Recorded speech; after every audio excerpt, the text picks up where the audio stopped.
Abbiamo reunido que plataforma que nasce depois de incidente sumamente lamentável pelo que da Baby Noah. E nós recebemos fora um poster de conscientização e prevenção pelo que da Baby não tem área. Uma iniciativa sumamente importante que fora o Ministério também nos ondersteunt mesora e me serviço que o produto final tá uno que tá seguro de valor agregado. É bonita de apresentação que eu guardo na AUE também na ministra presidente com minha pessoa tá que botawa que ora tour stakeholders não uni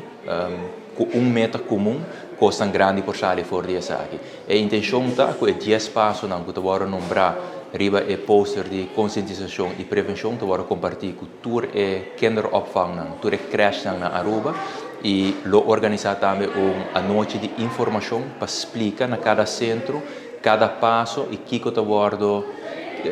cada passo significa e que ação lo meser word tomar para de forma aí nos ajuda a assim e omgeving para nos muito mais seguro. Obviamente, fora do Ministério também nós está sumamente satisfeito com essa aqui, mirando todas as diferentes iniciativas com o Departamento de Mucha e Jovem e Fundação para nos muito está encaminhando agora aqui junto com o centro no quadro de implementação da lei de kinderopvang.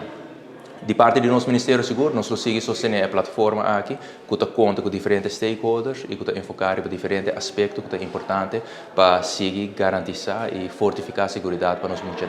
na centro adequado.